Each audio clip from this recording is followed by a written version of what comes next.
In this lecture, we're going to take a much closer and more detailed look at what you should do when you're presented with a chemistry problem that you do not immediately know how to solve.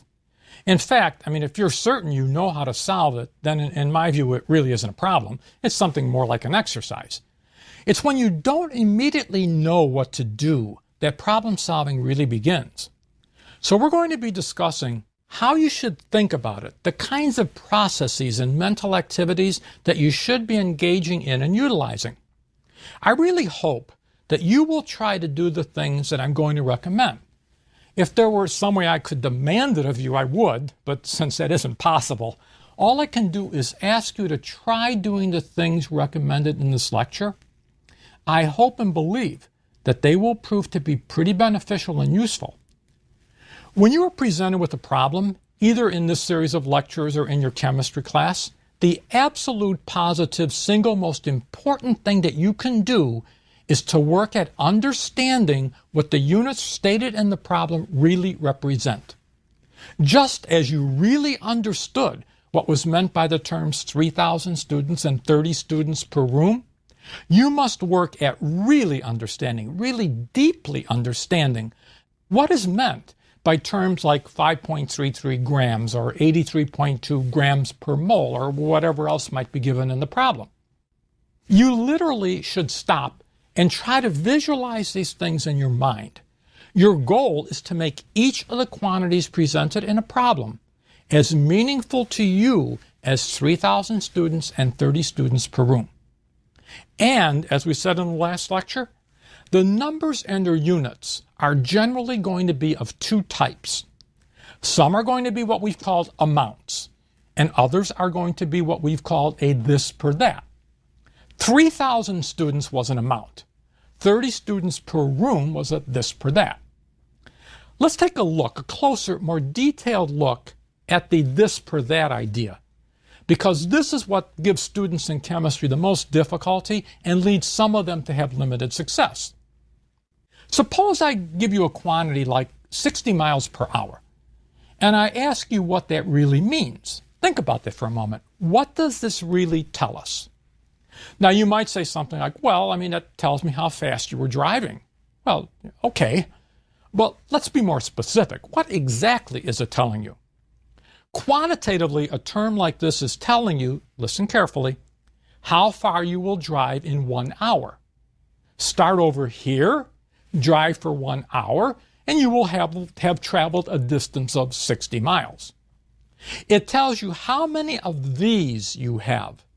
60 miles for one of these 1 hour.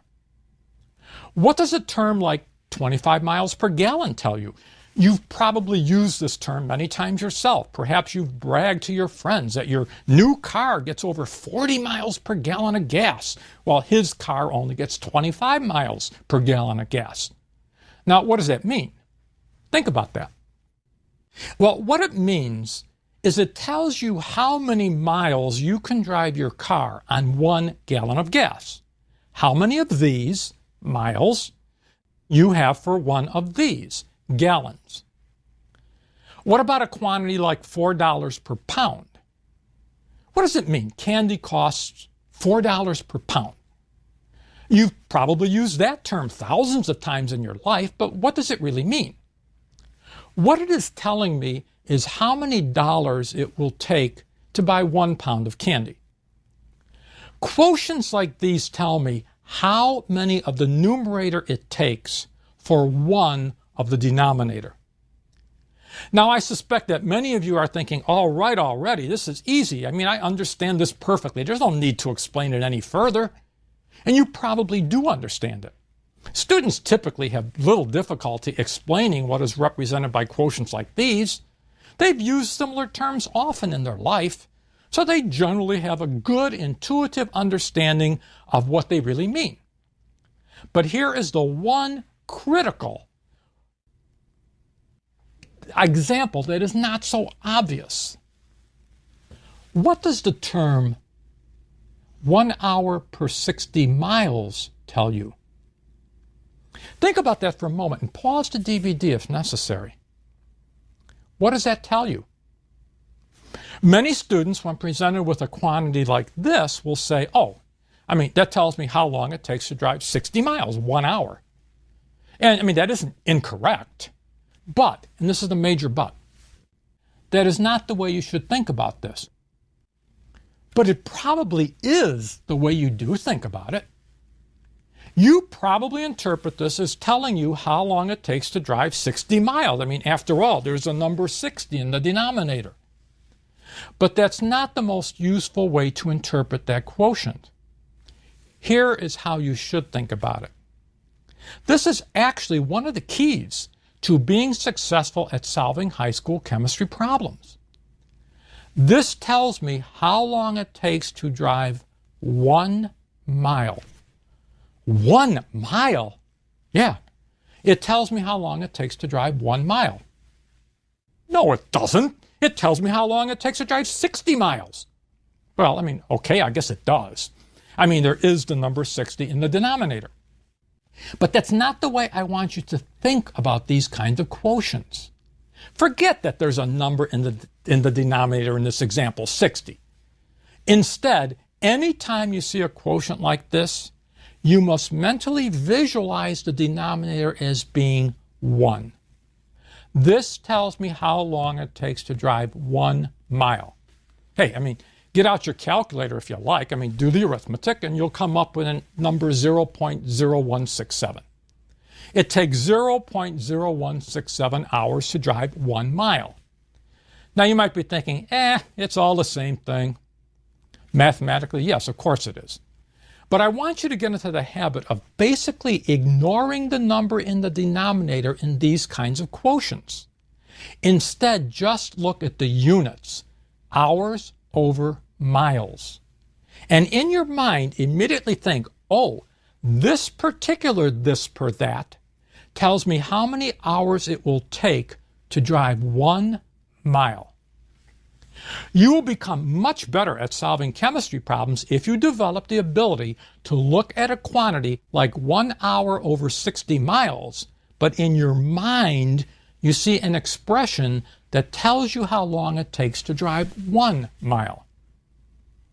Again, you basically ignore the fact that there is a big number in the denominator. You focus your attention on the fact that units of hours per mile tells you how long it takes to drive 1 mile. And you're going to see shortly why it's important to think about it that way. So let's try a few for practice again. Pause the DVD if necessary. What is meant by the quotient 1 gallon over 25 miles? This tells me how many gallons of gas it's going to take to drive 1 mile. Now you might object, saying, but it doesn't take a whole gallon of gas to only drive 1 mile. Yeah, so? No one ever said that the answer couldn't be a fraction. Do the arithmetic if you like. I guess it comes out to be something like 0.04 gallons per mile. So what? The expression is telling me how many gallons of gas, in this case less than 1, it takes to drive 1 mile. Cover up the numbers. Forget about the numbers. Gallons per mile tells me how many gallons of gas, and it might be a fraction of a gallon, how many gallons of gas it takes to drive 1 mile. In this case, it would take less than a gallon, considerably less. What does 1 pound over $4 tell me? What this tells me is how many pounds of candy I can buy for $1. Now, you probably can see that I can't buy a whole pound of candy with $1. If I walk into the store and hand the lady $1, she's not going to give me a pound. She's going to give me 1/4 of a pound. But that doesn't matter. Anytime you see a this per that, listen carefully. Anytime you have a this per that, it's telling you how many you have of whatever you've written in the numerator for 1 of whatever you've written in the denominator. That sounds like a pretty simple idea, but it's really kind of important that you understand that.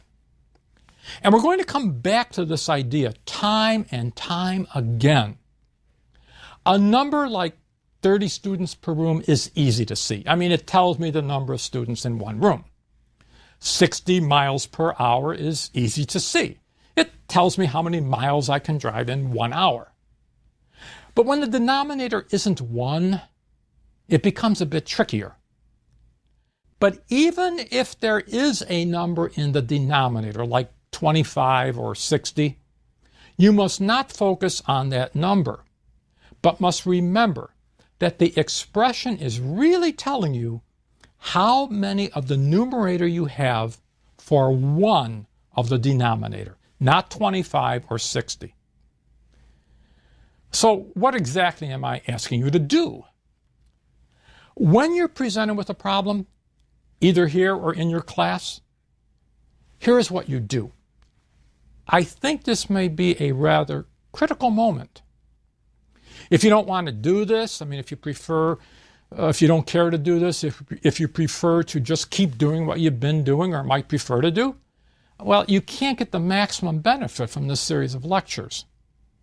But if you are willing to keep trying, even if at times it seems like a lot of work, I've even had students say things like, "This is good, but my brain hurts from all this thinking."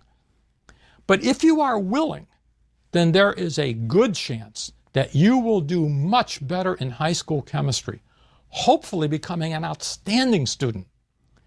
There's even a chance that you might even become the class guru, with other students coming to you to learn how to understand what is going on.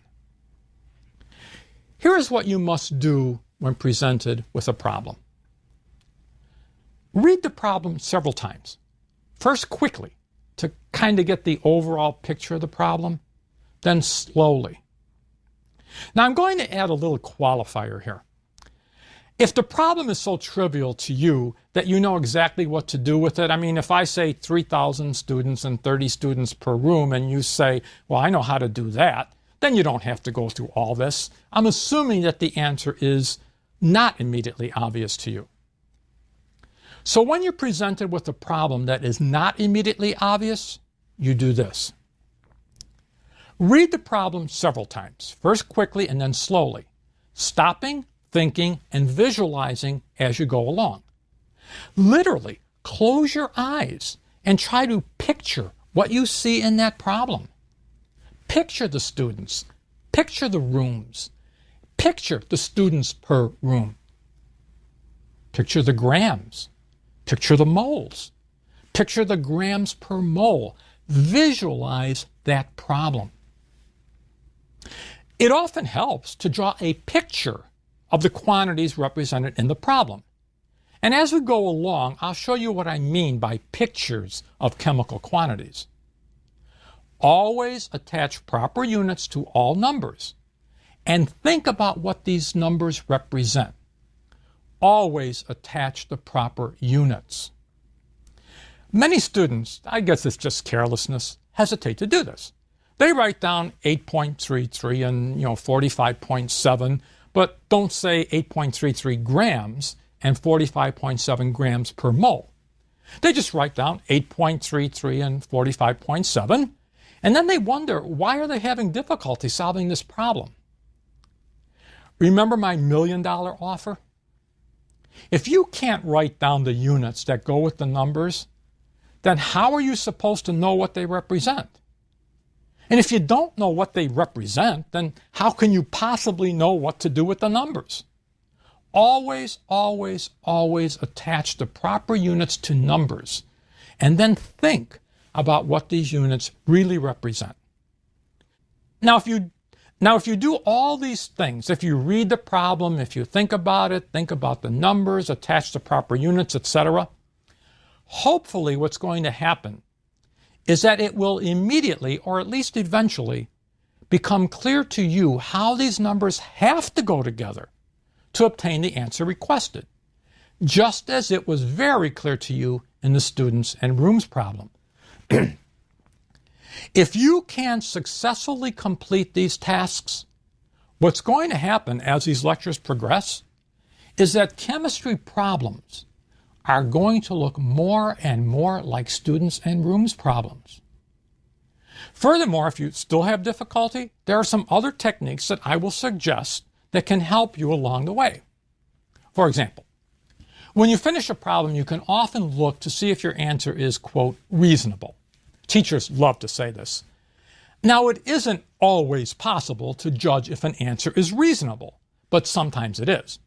Certainly in the students and rooms problem, you could see that answers like 1/100th of a room or 90,000 rooms were not reasonable. Also, as I mentioned, you can check your answer. Check it by using proportions or a factor label or a formula or whatever you are inclined to use, but please only use this as a check. And unbelievable as it sounds, that students and rooms problem, and two more that we're going to do now, will demonstrate much of the quantitative logic that you're going to encounter in virtually every chemistry problem you are ever going to be asked to solve. There are basically only three kinds of problems. You've already done one. 3,000 students in a high school, 30 students per room. How many rooms? 100. Let's try this problem. There are 100 rooms in a high school. There are 30 students per room. How many students are there in that high school? If necessary, pause the video. I suspect you had little difficulty figuring out that if there's 100 rooms in the high school and there's 30 students per room, then the high school is going to contain 3,000 students. But what type of logic underlies this type of solution? The quantity 30 students per room is a this per that. This is true whether the denominator was 1, as it is in this problem, or whether the denominator was 8,735. Anytime you take the quotient of two numbers like these, you are making the denominator 1.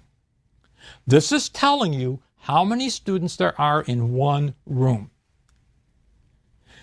Now, if there's 30 students in one room, how many students do you think there would be in two rooms? Well, twice as much, obviously. 3 rooms? Well, 3 times as much. 100 rooms? 100 times as much. Now, again, you may look at this and say, I mean, that's pretty simple.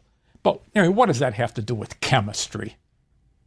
Everything, as I've said before. In chemistry problems, you're going to be given a lot of quantities that are this per that's. Grams per mole, liters per mole, grams per cubic centimeter, moles per liter, whatever. When you see one of these quantities, you must realize that the quotient is telling you how many of the numerator you have for one of whatever is listed in the denominator. So if you have 30 for 1, it's pretty obvious that for 100, you're going to have 100 times as many. Let's look at another problem. A high school has a total population of 3,000 students. There are 100 rooms in that school. How many students are in each room? Well, we've already learned that any time you need to find out how many of something you have for one of something else, all you have to do is divide the two numbers. And that gives you how many of the numerator you have for one of the denominator. 3,000 students in 100 rooms, 3,000 divided by 100. Dividing those numbers tells you how many students you have in one room, not 100 rooms. If I want to see how many students there are in one room, all I have to do is take the total number of students and divide that by the total number of rooms. That's all there is to it. And whether I take out my calculator, assuming I need one here, or whether I don't, it's the same thing. So let's summarize the major ideas. Almost all introductory chemistry problems are going to involve only two kinds of numbers, what we've called an amount and what we've called a this per that. An amount is a quantity. You visualize it. You visualize it in your mind, a bunch of stuff, so to speak. A this per that with a slash mark or a horizontal line between the quantities tells you how many of the numerator you have for one of the denominator. Let's see if we can apply this logic. We're going to present a problem on the screen. I want you to read the problem, think about it, pause the video, solve the problem, and then watch the solution. The single most important thing is not the answer to this problem. I mean, these are everyday problems. What we're trying to get at is the type of quantitative reasoning that's utilized to solve these kinds of problems. So here's the first problem. A student goes to the candy store with $5. Jelly beans sell for $1.25 per pound. How many pounds of jelly beans can he buy? Now let's take a look at the answer to that problem. The important thing, of course, is not the answer, but the logic. $5 is an amount. You can close your eyes and picture this amount of money. $1.25 per pound tells me how many of these dollars, a bit over one, it takes to buy 1 pound of jelly beans. You look at these two quantities and hopefully you realize that this is a problem just like the first students and rooms problem. $5 is an amount of money. $1.25 per pound is a this per that. And the logic is identical. Students divided by students per room told me the number of rooms. And dollars divided by dollars per pound gives me the number of pounds. Here's another problem. This one is much more involved, so take your time, pause the video, and think carefully before you watch the solution. A car can get 22 miles per gallon of gas. Gas costs $4.88 per gallon. How much will it cost to drive 990 miles? Now, this problem is much more involved. And the reason it's more involved is because you cannot solve it in one step. It's going to take 2 steps. Now, it's possible that you may have looked at this and immediately saw how to put the numbers together and quickly arrived at the correct answer, $219.60. If you did that, great. But if you didn't, or if you did it but really didn't bother to analyze what you were doing, listen carefully. You're supposed to figure out how much it's going to cost to drive 990 miles. And you're told that gasoline costs $4.88 per gallon. But there's no way to put the quantities 990 miles and $4.88 per gallon together. I mean, they don't fit together. Their units have nothing in common. So before you can figure out how much it's going to cost, you're going to have to figure out how many gallons of gas you're going to have to buy. So the first part of the problem becomes a gazinta problem. 990 miles. What is that? Is that an amount or is that a this per that? That would be an amount. I hope that's fairly obvious. It's an amount of miles.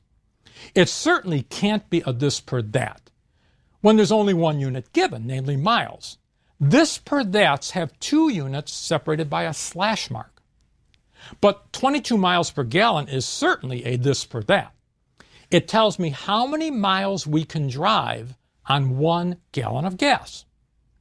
Well, if I have to drive a total distance of 990 miles, and 1 gallon of gas will eat up 22 of those miles, then this is another gazinta problem.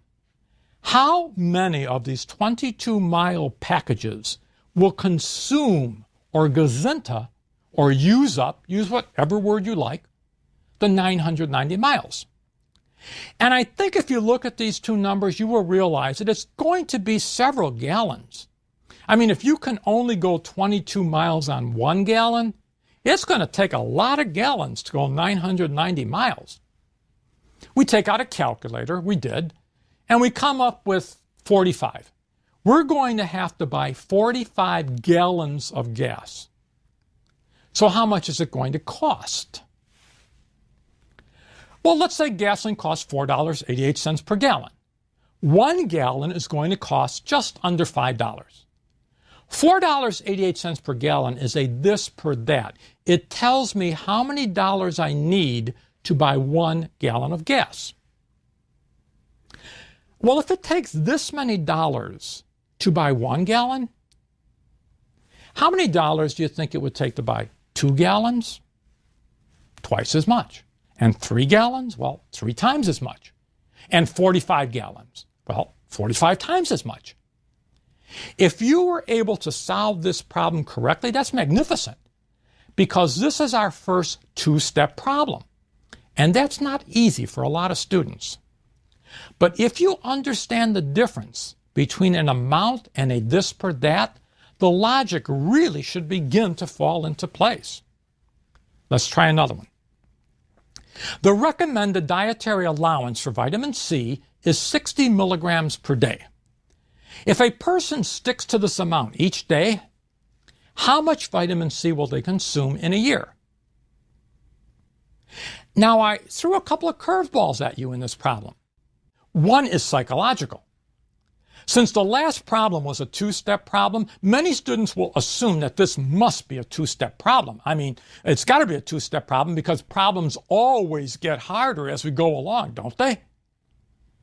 But this was only a one-step problem. Secondly, you were told how many milligrams of vitamin C were to be consumed each day, but you were not specifically told the number of days that the vitamin C would be taken. Instead, you were told a number of years. 1. Now, you can't put the two things given in the problem, 60 milligrams per day and 1 year, together mathematically. I mean, they don't have anything in common. So you sit down and you say, what is meant by 60 milligrams per day? That tells me how many milligrams of vitamin C I must consume in 1 day. Then, how many milligrams of vitamin C do you think you'd consume in 2 days? Obviously twice as much. 3 days, 3 times as much. Well, what about a year? Well, assuming that you would know that a typical year has 365 days, assuming it's not a leap year. So it's going to take 60 milligrams for 1 day. If that's what it's going to take, then for 365 days, it's just going to take 365 times as much. So I know that the correct way to work this problem is to multiply the two numbers, producing an answer of, I think, 21,900 milligrams per year. Let's try one more. Let's suppose you're walking down the street and a little kid comes up to you and he hands you 4 boxes. And the little kid says that each of these boxes contains 6 marbles. And he says that marbles cost 25 cents each, that is $0.25 per marble. How much do you have to pay the kid to buy all 4 boxes? Now, this problem is somewhat different than any of the other problems we've worked. The reason it's different is that there's no division in this problem. The first thing I have to do is figure out how many total marbles I have to buy. Okay, there's 6 marbles per box. Well, if 1 box contains 6 marbles, then 4 boxes are going to contain 4 times as many. So I have 24 marbles in all. If the marbles only cost 25 cents each, or $0.25 for 1 marble, the 24 marbles are going to cost 24 times as much. You can use a calculator to get the final answer. Perhaps notice that 0.25 is 1/4 of $1, so you have to pay the kid 1/4 of 24 or $6. Now, I don't know if you found these problems simple or difficult, fun or frankly boring, because they were too easy. If you found them to be simple, you might be reasoning that this has nothing to do with chemistry. It has everything to do with chemistry. If you found these problems to be difficult, what does that mean? Well, it actually doesn't mean much of anything, except that you're going to have to go over this logic again. You need to look at this very carefully, really understand exactly what you're doing when you multiply numbers, exactly what you're doing when you divide numbers. Because when you understand that logic, and when you understand what is meant by grams and moles and grams per mole, most of this course becomes just like the students in rooms problems. In the next lecture, we're going to take the same kind of quantitative reasoning ideas and we're going to try to apply them to what might be called a real chemistry situation, namely the concept of density.